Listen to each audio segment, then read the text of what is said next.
Many people didn't notice this. Why is Red Hulk specifically red? It's not just a simple design choice.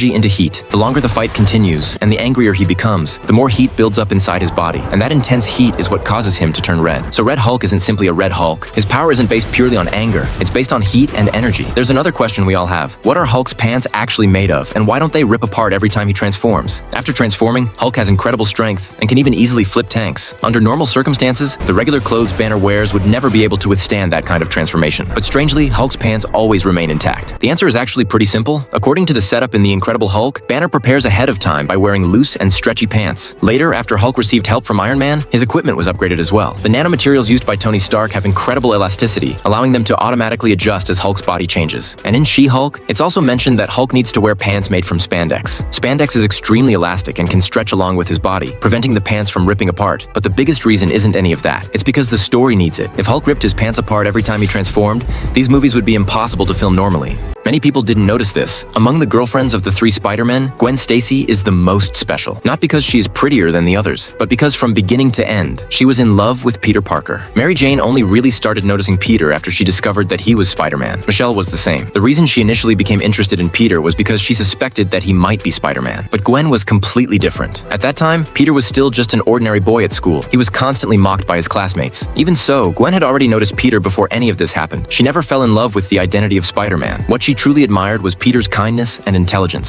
Later, when Peter became Spider-Man, it only proved that Gwen had been right about him all along. More importantly, Gwen was never the kind of girl who simply waited for Spider-Man to come and save her. She used her scientific knowledge to help Peter create the antidote. During the fight with Electro, she was also the one who helped restore the power, allowing Peter to turn the battle around. So Gwen wasn't just the person Peter trusted the most, she was also his true partner in battle, until the final battle in the clock tower. When Gwen fell from the tower, she didn't scream hysterically for help. She simply looked at Peter, because she always believed that Peter would do everything he could to save her. And that time, Spider-Man really did give it everything he had, but he was still half a second too late. And that's exactly why this became one of the most heartbreaking scenes in the entire movie. Also, during Spider-Man's fight with the lizard, Peter suddenly wrapped himself tightly around the lizard from behind, pinning it in place. Then, Peter suddenly threw a trophy out the window. The first time many people saw this scene, they assumed Peter was simply trying to break the glass so he could safely rescue Gwen. But actually, he had another purpose. Right after the trophy flew out the window, Peter clearly paused for a moment. His hearing is also extremely sensitive, so the real reason Peter threw the trophy was to calculate the height of the building. By listening to the sound of the trophy hitting the ground, Peter could roughly determine how far the window was from the ground. That way, he could precisely calculate the length and number of webs he needed. Ultimately, this allowed Gwen to be caught by the webs at exactly the right moment and land safely on the ground.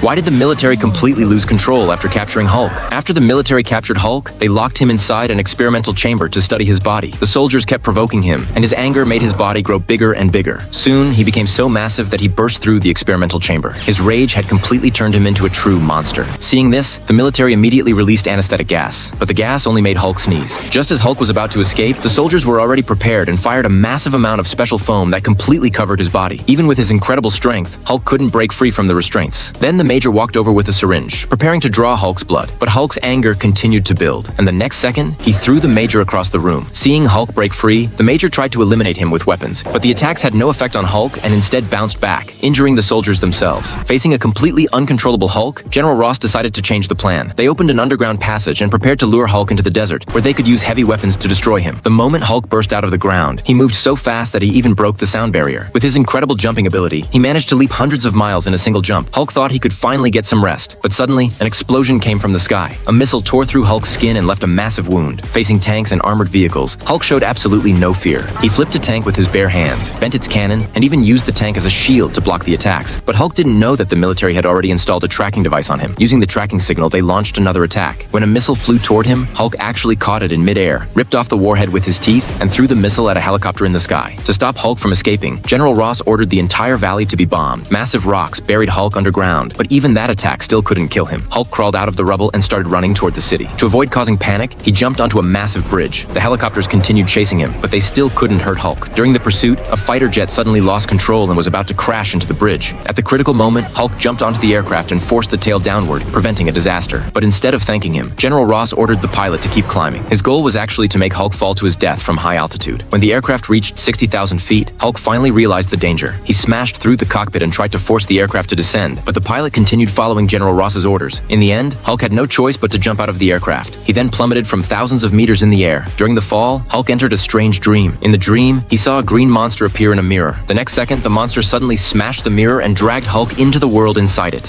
Why did everyone believe this man was the one who was about to destroy Earth? Why are you destroying our planet? I have no choice. This mysterious man's name was the Silver Surfer. His entire body was covered in a layer of silver metal. He could even fly at speeds approaching the speed of light. Even the surfboard beneath his feet could absorb almost any attack. On the day of Mr. Fantastic and the Invisible Woman's wedding, the Silver Surfer suddenly appeared over the city, causing the entire city to lose power. The Human Torch immediately flew after him, but even at full speed, he still couldn't catch the Silver Surfer. Even more terrifyingly, the Silver Surfer could completely ignore physical obstacles. No matter what was in front of him, he could simply pass straight through it. The Human Torch pushed himself to the limit just to barely keep up with him, but in the end, the Silver Surfer grabbed him by the neck and threw him straight into outer space. There was no oxygen there, and the flames around the Human Torch quickly began to weaken. The Silver Surfer then casually threw him back toward Earth. Not long after that, Dr. Doom found the Silver Surfer. He wanted to team up with him and conquer Earth together, but the Silver Surfer simply refused. All that you know is at an end. What do you mean by that? Those words completely enraged Dr. Doom. He immediately attacked the Silver Surfer, but the Silver Surfer casually fought back and easily defeated Dr. Doom. However, on that very day, the Silver Surfer was betrayed by someone else. Scientists created a special pulse device that forcibly separated the Silver Surfer from the board that gave him his powers. Everyone took the opportunity to capture him and lock him up. Inside a military research facility in Siberia, Sue secretly used her invisibility powers to reach the Silver Surfer's cell. You said you weren't the one trying to destroy our world. Then who is? The one I serve. Who do you serve? It is known by many names. My people called it Galactus, the devourer of worlds. It must feed on energy to survive.